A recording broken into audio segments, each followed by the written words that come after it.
It was a blistering morning in Santa Fe when Daniel noticed a battered cardboard box at the rescue gate. Across the top, someone had scrawled two words, "Not wanted." But inside, curled in the heat, a bobcat kitten struggled for breath, cactus spines clinging to its tiny body. In that instant, Daniel ripped the flap open, lifted the fragile wild bundle, and stepped into a battle where every heartbeat could mean life or death. Where are you watching from? Comment your city or country below, and if this moment grips your heart, like and subscribe for more true stories of courage, healing, and second chances. By 9 in the morning, the heat already had a mean streak, the kind that bakes asphalt soft and turns air into a wavering mirage. Santa Fe's rescue center sat on the edge of a dusty red road, a squat adobe building whose shade did almost nothing against July's glare. Daniel Cooper had a hose in one hand and a list of chores in the other. Rinse the truck, water the mesquite, sweep the kennel walk. A normal summer morning, loud with cicadas, sharp with the smell of sun-warmed creosote. The kind of day that dares you to look away from the small work of keeping things alive.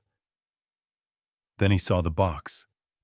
It sat half in the sun, half in the shadow of the chain-link gate, a beat-up cardboard thing slumped on one side as if a knee had gone out. Marker scrawl bled through damp fibers. Not wanted. The words were crooked, like they'd been written by someone who didn't want to look at the letters long enough to write them straight. There was a strip of packing tape clinging to one flap, edges catching the light like fish scales. He turned off the hose and the sudden quiet roared in his ears. The cicadas seemed to stop. Even the road hushed. Daniel took 2 steps, then 3, reading the rest of the box without seeing any more words. The way the bottom had darkened in a rectangle, as if set down in one place too long. The half-moons of thumb dents pressed into a corner. A single white hair snagged in the tape, bright as a thread of day. Closer, the air changed. Hot cardboard, a dry, sour tang. And under it, something metallic, faint as a penny held in the mouth. He crouched. The yard gravel printed his knees through the fabric of his jeans.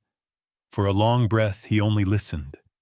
Wind scraping the fence slats, a raven clicking somewhere overhead.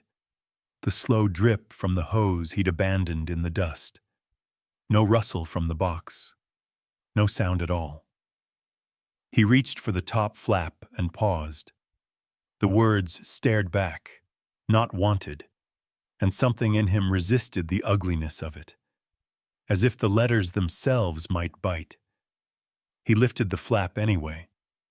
Heat rolled out. Desert heat multiplied, trapped, bitter as breath against glass. In the dim inside he saw a shadow shift, not larger than 2 hands cupped together. A rasping sound came next, a sandpaper whisper that might have been a cry or might have been air dragged over a throat that had forgotten how to ask. The shape lifted its head, tufted ears, a face that was cat and not cat, cheeks with faint spots like spilled ink, eyes half closed against the light, rimmed in dust. A bobcat kitten. Daniel's vision narrowed until the walls of the box felt like the edges of a well. He slid one palm beneath the small body, expecting resistance. He got heat and tremble, fur ragged, like it had been rained on and dried wrong. The kitten's sides moved too fast, shallow strokes of a drowning swimmer. It smelled of dust and old sweat and some bitter desert plant that had rubbed against it. In one paw, something dark and sharp. Later he would name it, but right then it was only pain planted like a seed. The rasping sound came again. The kitten didn't hiss. It didn't look at him with wild defiance.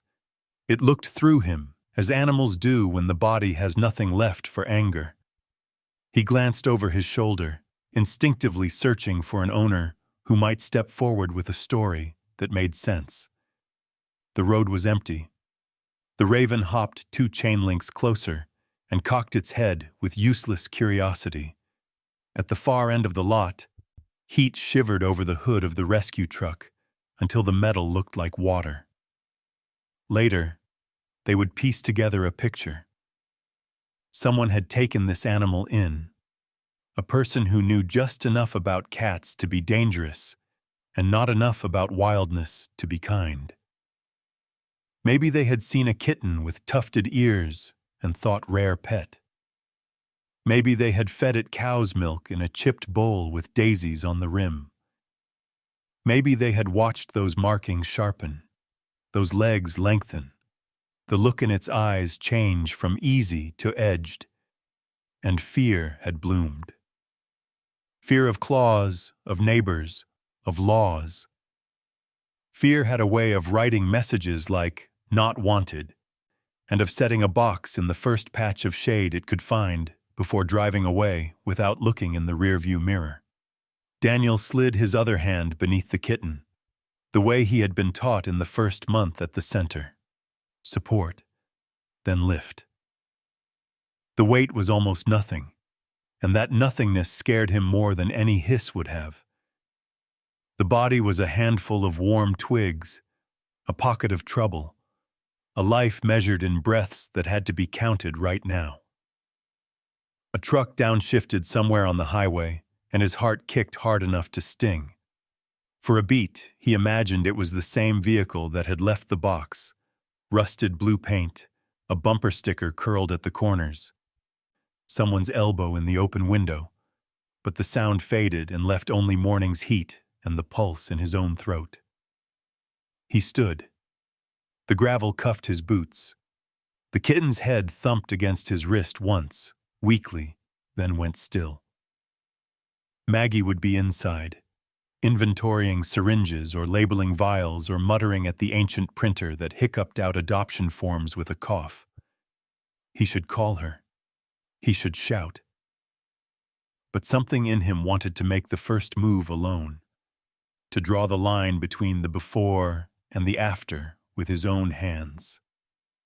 He took a step toward the door and stopped again, caught by the box's message, the way the marker had gone thin at the end of wanted, running out of ink, the way a person runs out of excuses. He bent, tore the flap clean along the seam, and crushed it in his free hand until the cardboard creased with a sound like dry leaves. On the porch, a windless heat pressed the cotton flag against its pole and kept it there, limp and earnest. He shouldered through the door into the cool dim of the lobby, where the floor paint remembered too many scrapes and the bulletin board held too many faces with the word missing above them. His shadow moved in 2 shapes across the tile, a man and the suggestion of the wild thing in his arms. He did not think about names. Names were for later, when a life had stepped back from the edge. He did not think about what would happen if this animal lived long enough for its instincts to bloom like desert flowers after rain. He thought about water. He thought about shade. He thought about the small beat of a heart against his wrist, keeping time with his own in a way that felt like a promise no one had asked either of them to make. Some stories begin with thunder. This one began with heat, and a box, and a decision so quiet it didn't sound like a choice at all. And you? Have you ever stumbled on something abandoned that you couldn't leave behind? Where were you standing when you felt the yes rise in your chest? What town? What mile marker? What porch step? Those little coordinates change the map of a life. Share yours. Sometimes a stranger's answer is the shade someone else needs at noon. He shifted his grip and found the kitten's face again. Those half-masked eyes, those ears with their tips like inked brushstrokes, and pushed through the inner door toward the back where the light was clean and the air hummed with the cold note of machines that kept living things alive. Somewhere beyond, Maggie's voice rose and fell in a steady rhythm. Somewhere closer, water waited in a bowl, a silver coin left for luck. Behind him, the empty box sagged, a collapsed tent after the festival's last song. The word "not" was creased nearly out of sight in the fold of cardboard. For now, that was enough. For now, that was the first turn in a road he did not yet know he was on. He took one more breath and stepped into the work of saving. Daniel carried the bundle of fur into the cool dim of the rescue center, the air conditioning humming with a steady resolve that seemed almost too gentle for what he held. He laid the kitten on a towel spread across the counter, his pulse still thrumming from the discovery outside. Only when he drew his hands back did the full picture hit him. Tiny paws, cracked and blistered from walking across blacktop so hot it could fry an egg. In the left one, cactus spines lodged deep, cruel little barbs that had pierced soft pads. The kitten flinched when he touched her paw, letting out a noise that wasn't quite a hiss, wasn't quite a cry, just pain in its rawest note. The smell rose with the heat of her body, blood mingling with dust, iron sharpness cut by something acrid, like sun-scorched sagebrush. Daniel felt it cling in his nose and throat, turning his stomach in a way that made him angry, not queasy. Whoever had abandoned her hadn't just left her. They had thrown her into suffering and walked away. Her breathing rasped shallow and thin, each exhale like the desert dragging over dry stone. Daniel brushed away dirt clinging to her face, and her eyes cracked open. For a second, he expected to see only blank animal instinct, but what flickered there stopped him chilled. Fear, yes, but also a wild reflection of the fiery sky outside, as if her gaze still carried the image of endless heat pressing down. He whispered before he knew he'd spoken. "Who could leave you out here in this kind of heat?" His voice sounded hoarse, like it belonged to someone else. The words barely reached the room, but the kitten twitched at the sound, her ears shifting weakly, as if they still wanted to listen for safety in a world that hadn't given her any. Daniel reached for tweezers, then stopped, torn between urgency and the knowledge that any wrong move could make the pain worse. He had treated stray dogs, half-wild cats, even a hawk once.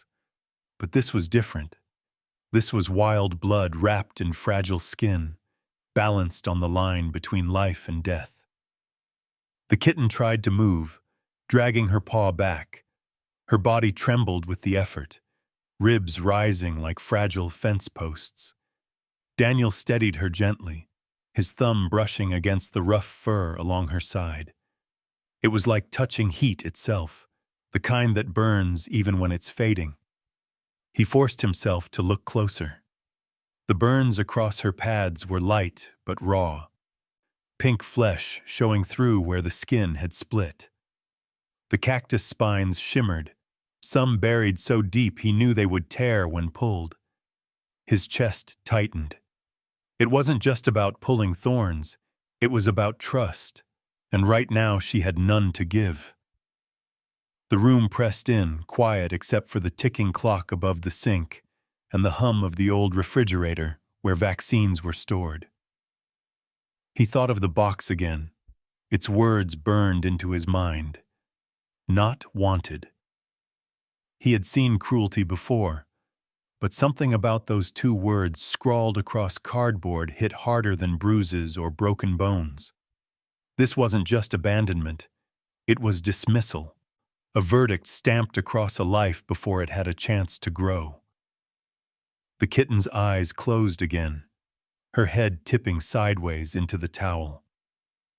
Daniel froze, listening, until he caught the faint rhythm of breath still pushing through. Relief came like a tide, quick and fleeting. He bent closer, almost a vow slipping from his lips, though no one was there to hear it. "Not wanted," he murmured, "but you're wanted now." For the first time that morning, something steadied inside him. It wasn't hope, not yet, but it was the shape of it, the outline of a promise in the heat of a New Mexico summer. And as the cicadas outside screamed against the sun, Daniel knew this was no stray case. This was the beginning of a fight measured in every breath the kitten had left to take. Maggie appeared in the doorway, latex gloves half pulled on, a clipboard tucked beneath her arm. The sight of the kitten on the counter stopped her mid-step. She set the clipboard down with a snap that echoed in the sterile room. "Daniel," she began, but her tone carried more warning than greeting. She moved closer, eyes narrowing as she studied the tiny body curled on the towel. "That's no house cat." Daniel didn't look up. He was bent over, tweezers in hand, easing one of the cactus spines from the paw pad. The kitten flinched, gave a weak rasp, then stilled again. He worked as though his own breath depended on it. "She's only a baby," he said quietly. Maggie shook her head. "You know what happens when they grow. The instincts don't disappear because we want them to. You'll never change what she is." She peeled the gloves fully onto her hands and reached for the saline. She could claw through a kennel wall in a year. Or worse, turn on someone who tries to love her. The words landed heavy. Daniel had thought them already, in fragments, while carrying her in from the porch. He knew the line between pet and predator was thin, a seam that never truly held. But when the kitten's eyes opened just enough to meet his, dust-colored, fringed with fear and fire, his doubts thinned. He glanced up at Maggie. "If there's even a spark of hope, we have to hold on to it." Her sigh rattled the air. She poured saline over the paw, washing dust and blood into the towel, her hands steady, though her voice wasn't. "You're asking for heartbreak, Daniel. For her, for you, for this place. I've seen how it ends." "I've seen how it begins," he countered. He slid another thorn free, this one deeper, and laid it on the metal tray with a sharp clink. With a box on the doorstep, with words written like a curse, somebody already decided she wasn't worth saving. "I won't be the second person to agree." The kitten stirred at the sound of his voice, the twitch of her ear almost imperceptible. To Daniel, it was enough. A flicker, a spark, the faintest thread of connection that told him she hadn't given up. Maggie pressed gauze against the paw, then wrapped it carefully. "Even if she heals, she'll never belong here." Maybe belonging isn't the point. Daniel's voice softened, a thought spoken more to himself than to her. He remembered his father's words from years back, whispered during a Pueblo summer festival. "Freedom is eternal." Maybe this creature's path was always meant to bend back toward the wild. But first, she had to live long enough to reach it. The room settled into silence, broken only by the kitten's shallow breathing and the distant hum of cicadas outside. Maggie finally stepped back, pulling off her gloves with a snap. She gave Daniel a look, half exasperation, half reluctant surrender. "Then she's yours to watch. But don't say I didn't warn you." Daniel nodded, relief tempered by the weight of responsibility settling across his shoulders. He brushed his knuckles gently along the kitten's ragged fur, a silent vow in the gesture. She deserves the chance. In that moment, The decision crystallized, not in words, not in Maggie's weary warning, but in the fragile rise and fall of the kitten's chest beneath his hand. This was no longer about rescue protocol or policy. It was about one life, trembling against the odds, and Daniel, scarred by his own losses, yet stubborn enough to keep trying, chose to fight for it. Daniel set up a small cage in the quietest corner of the rescue center, away from barking dogs and the constant shuffle of volunteers. Inside, he laid down clean towels, a shallow bowl of water, and a saucer with softened kibble. The fluorescent light hummed above, a poor imitation of moonlight. But at least the air was cool, merciful compared to the desert heat outside. He looked at the kitten, her thin frame curled into herself. "Willow," he whispered, giving the name as if it might anchor her here, like the tree that bends but never breaks, clinging to life along desert streams. She didn't react, not even a twitch of her tufted ears. Hours passed. Daniel tried everything, dipping his finger into the water, sliding it gently toward her, leaving fresh bowls when the old ones grew warm. But Willow wouldn't touch a drop. Her tongue stayed hidden, her throat refusing. Even the smell of food seemed to push her further back against the bars. When he reached a hand closer, she released a low, wavering growl. It was more exhaustion than threat, but it carried enough wildness to make his hand pause mid-air. She pressed herself deeper into the towel, yellow eyes flickering open just long enough to glare, then shutting tight again. Maggie passed by once, pausing at the doorway. "Told you," she said softly. Not cruel, but certain, as if she'd already written the ending. Daniel didn't answer. He sat cross-legged on the floor, his back against the wall, and watched. The afternoon dragged into evening. Outside, the sky turned bruised purple, cicadas fading to silence as crickets began their steady rhythm. Inside the center, only the tick of the clock measured time. Daniel stayed. He fanned the cage with a piece of cardboard, pushing cooler air toward her. He whispered half-thoughts he couldn't imagine she understood. Memories of childhood summers, of storms rolling in across the mesa, of the nights when loneliness felt as heavy as this silence. Willow gave nothing back. Not a sip, not a bite. Just the quiet resistance of a creature cornered by the world. By sundown, the last light spilled through the barred window, slanting gold across the cage. It caught on her ragged fur, turning every rough patch into molten strands. For a moment, Daniel felt the room itself hold its breath. He leaned forward, resting his arms on his knees, and studied her. "You're fighting me," he murmured. "But maybe that means you're still fighting for yourself." Her eyes opened again at the sound, faint slivers of light reflecting from their depths. Fear, yes. Pain, certainly. But also something else he couldn't name. A defiance that belonged to the wild, not to him.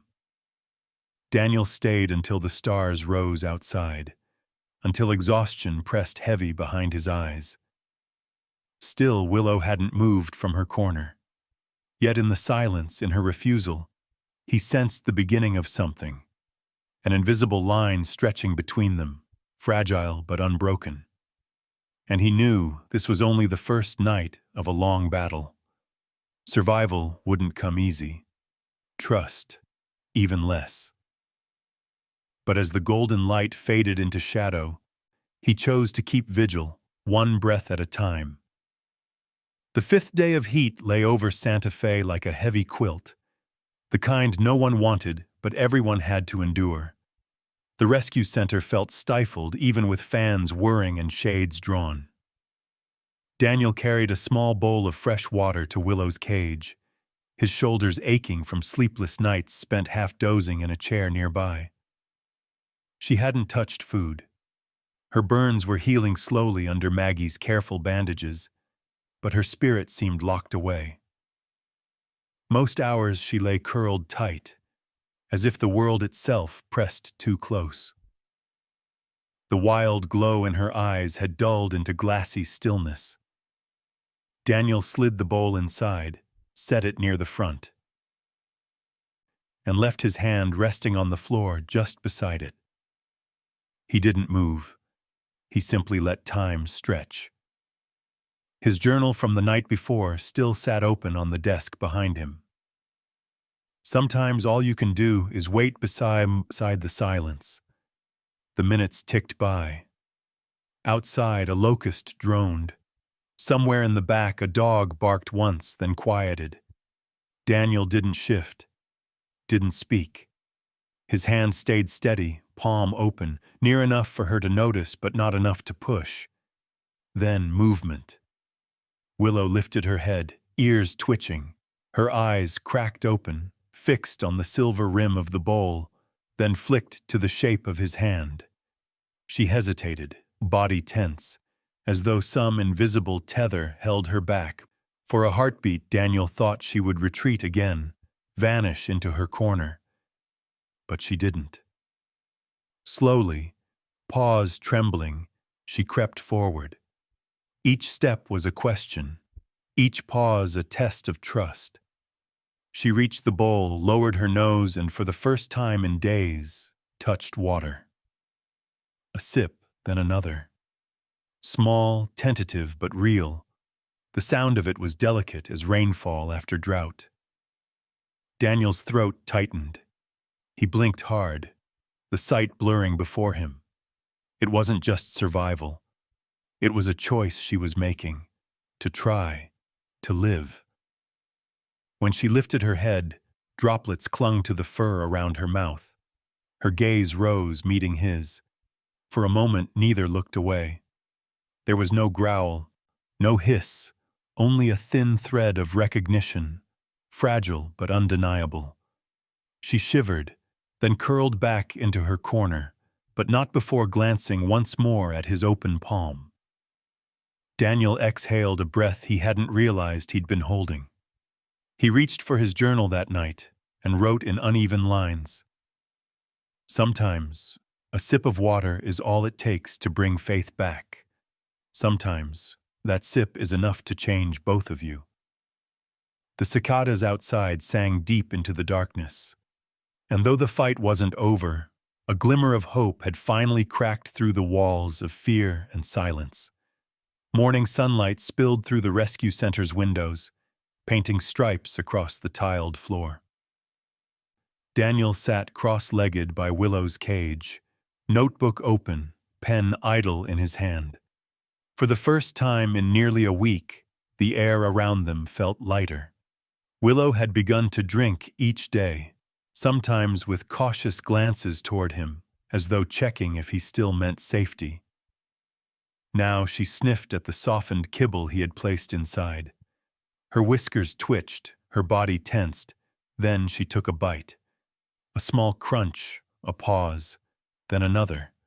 The sound carried like a hymn through the quiet room. Daniel found himself grinning without meaning to, the knot in his chest easing as he scribbled a single line in his journal. She wants to live. Her recovery came in fragments. A nibble of food here, a stretch of her legs there. Once, a dry leaf drifted in through the open window and landed inside her cage. She pawed at it, clumsy but curious, batting it against the bars until it crumbled. Maggie, watching from the doorway, shook her head with the faintest smile. "Every little pounce," she said, "is a step back toward the wild." Daniel took those words to heart. He noticed each sign of strength, her fur regaining its sheen, her eyes brightening, her steps steadier. And in those small victories, he felt something stir in himself, too. Nights that had once been empty, filled only with the weight of his broken marriage and long silences, now carried purpose. He sat at his desk, writing by lamplight, reflecting not just on Willow's healing, but on his own scars. "Maybe survival is always a kind of partnership," he wrote, "one life holding space for another until both can breathe again." Sometimes he read aloud while she rested, his voice low and steady. She didn't understand the words, of course, but she seemed to listen. The flick of her ears, the way her gaze followed him. Her presence filled the hollow corners of the center, and of him still. Daniel never forgot Maggie's warning. Willow was not a house cat. She was wild, destined for a life beyond walls. But as he watched her crouch, then spring lightly at a moth that had wandered too close to the bars, he felt pride swell as if she were his own. By midsummer, Willow had grown bolder.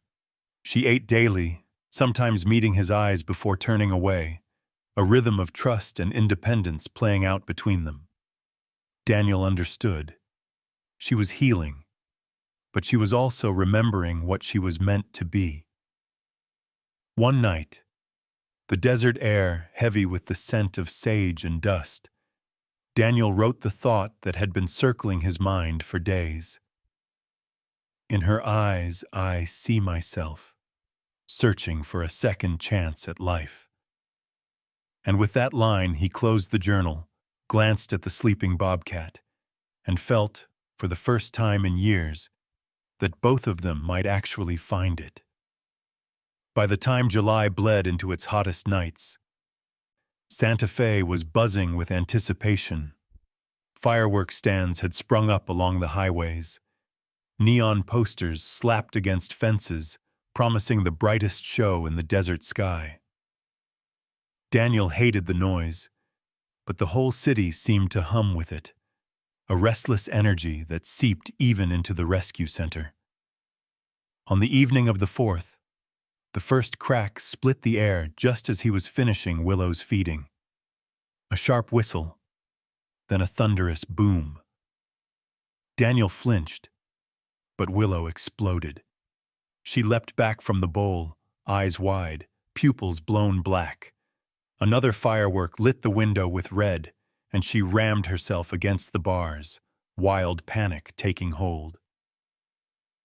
The sound of her body striking metal shot through Daniel like a hammer blow. "Willow!" He dropped to his knees beside the cage. She didn't hear him.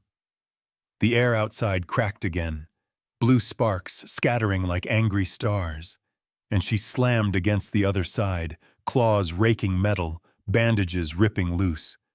Blood smeared the towel at the bottom of the cage. Daniel's throat tightened. "Easy, girl, easy." His voice broke as he reached for her through the bars, but she recoiled, slamming again, frantic and blind with terror. The fireworks came in waves, each blast rolling across the city, each echo ricocheting inside the tiny room. Smoke drifted faintly through the open window, carrying the sharp smell of sulfur that mixed with the hot desert night. Willow's breaths turned ragged, chest heaving too fast. She struck the bars once more, then collapsed against the corner, sides quivering. Daniel pressed his hand against the cage, helpless.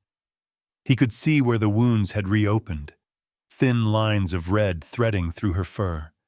He wanted to curse the sky, curse the celebration that tore into this fragile piece.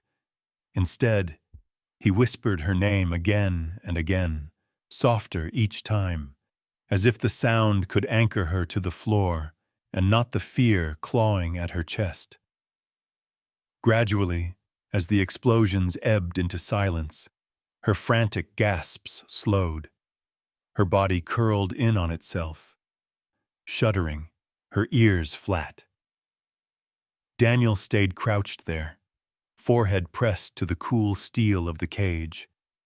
This was what Maggie had warned him about. Recovery was never a straight climb.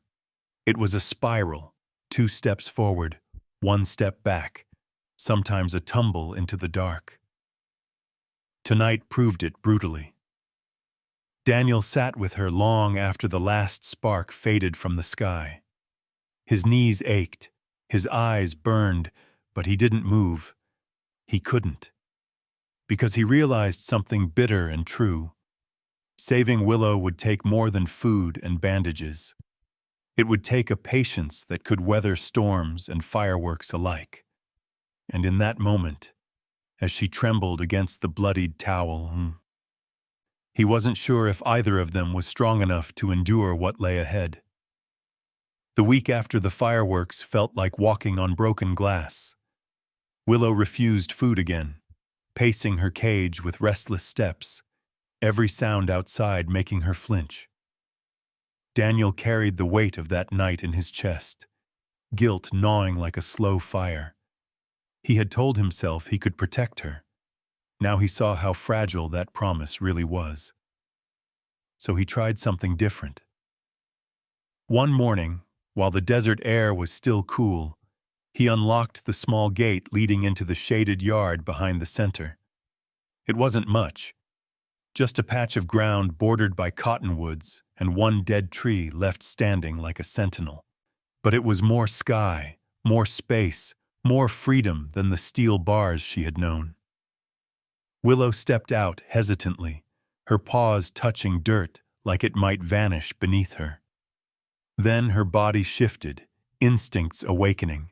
She crouched low, eyes following a sparrow that darted overhead.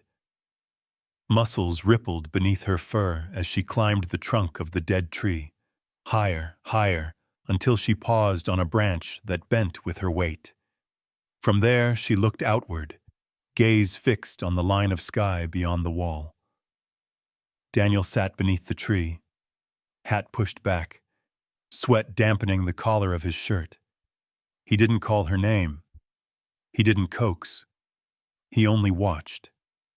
In the curve of her body, in the way her ears twitched with every sound, he saw longing, pure, sharp, undeniable. She was remembering what it meant to be wild. The sparrows wheeled and scattered. Willow's eyes tracked them with hunger, but she didn't leap. She stayed on the branch, balanced between two worlds. "You were born for freedom," Daniel murmured, voice barely louder than the rustle of leaves. "Just remember, this place was once your home too."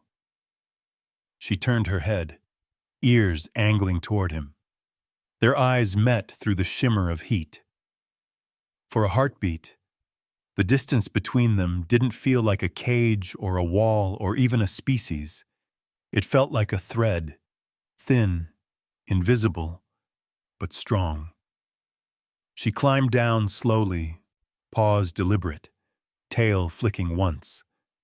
At the bottom, instead of retreating to the farthest corner, she lingered near him, close enough that he could hear the soft rhythm of her breath. He didn't move, didn't reach out. He let her choose the space. When she finally padded back into the kennel, Daniel exhaled.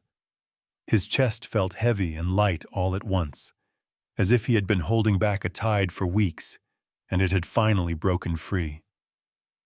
That night, he wrote in his journal. She looked beyond the fence, but she came back. Maybe the bond we share is not to keep her, but to remind her that the world holds kindness too. And for the first time since the 4th of July, he slept without waking to the echo of explosions, knowing that in her eyes he had seen not just fear, but trust, sharper, brighter, more enduring than fireworks. By late August, the air in Santa Fe shifted. Monsoon clouds gathered each afternoon, dark bellies rolling over the Sangre de Cristo mountains, spilling sudden rain across the desert. With every storm, Willow seemed more alive. She stretched her limbs wider, leapt higher in the yard, her muscles carrying the strength she had been denied weeks before. One morning, Daniel found a note slipped under his office door, The handwriting was brisk, official. The Bobcat is cleared for release. Strong enough. The mountains will take her back. He stared at the words until they blurred. Release. The moment he had always known would come, but had quietly hoped might wait longer. That evening he watched Willow from the bench by the dead tree. She crouched low, eyes locked on a grasshopper that flicked across the dirt, then pounced with a grace that was no longer fragile but fierce. She batted it once, then let it go, her gaze lifting toward the horizon. Beyond the fence, the mountains loomed, her true home calling. Maggie joined him, arms crossed, her expression unreadable. "She's ready," she said softly. Daniel nodded, though the motion felt heavy. He wanted to argue, to say the bond they had built meant something more, that maybe she belonged here with him. But even as the thought surfaced, he saw the lie in it. Belonging wasn't his to give. Freedom was. Later that night, unable to sleep, Daniel opened his old journal, the leather edges worn from years of solitude. His father's word came back as clear as if they were whispered across the room. Summer will pass, but freedom is eternal. He remembered standing beside his father at a Pueblo festival, the drums echoing through the hot night, hearing that lesson and not fully grasping it until now. He closed the book and set it aside. Willow stirred in her kennel, lifting her head at the faint sound. Their eyes met through the bars one last time that night, and Daniel knew. The decision wasn't about what he wanted. It was about who she was. In the quiet hum of the center, with the scent of wet earth drifting in from the rain-soaked desert, Daniel whispered the truth aloud, more to himself than to anyone else. "It's time to let you go."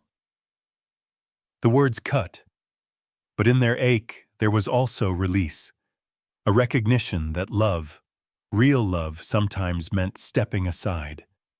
And so the final choice was made, not with signatures or speeches, but with the steady acceptance in Daniel's chest as he prepared for the morning when cage doors would open and the wild would call her home again.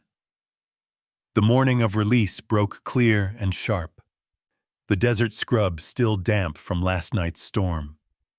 Daniel loaded the carrier into the back of the center's truck, the metal rattling softly against the tailgate. Willow crouched inside, her body taut, eyes unblinking as the landscape slid past the windows. She didn't cry out. She didn't fight. She watched. Alert. Alive. Ready. The Sangre de Cristo Mountains rose ahead, peaks still shrouded in morning mist. Pines thickened along the road, the air cooling with altitude. When Daniel pulled off onto the narrow dirt track, the sound of the engine gave way to bird song and the whisper of leaves. He parked in a clearing, sunlight breaking through the branches in golden shards. For a long moment, he just sat there, hands gripping the wheel, breath caught. His chest tightened with the weight of everything unsaid, every sleepless night, every fragile hope pinned to the small creature behind him. Finally, he opened the carrier. Willow stepped out slowly at first, nose quivering at scents the desert center could never hold. Wet earth, pine needles, the musk of deer. Then her muscles rippled, and she moved with confidence, each step quicker than the last. The forest seemed to fold around her, welcoming what had been lost and was now returning. She paused only once. At the edge of the trees, she turned back. Sunlight struck her coat, igniting every spot, every stripe, until she looked almost aflame. Her eyes found Daniel, steady and shining. In them he saw not fear, not pain, but something wilder, recognition, gratitude, and a farewell that needed no words. Daniel's throat burned. He whispered, voice breaking, "You saved me, just as I saved you." Then she slipped into the trees, her body melting into the shadows and light until she was gone. The clearing grew still again. Daniel stood with the empty carrier in his hand, tears on his cheeks, a faint smile tugging at his lips. The ache was sharp, but beneath it pulsed something stronger: peace. As he walked back to the truck, he glanced once more toward the woods. The silence felt sacred, filled not with absence but with the truth he had finally learned. Every creature carries the power to heal, if only given the chance. Sometimes the truest act of love isn't holding on. It's knowing when to let go. Through every breath of that summer, Daniel and Willow walked a path not only of survival, but of trust and letting go. We often believe love means holding on tight, yet sometimes the deepest kind of love is found in opening your hands, allowing what you cherish most to return to where it truly belongs. And maybe, somewhere in your own life, there has been a Willow too, a person, a dream, or a memory you had to release so that both of you could be free to. Have you ever faced that moment? Share your story in the comments below. You never know, your experience might be the comfort someone else needs tonight.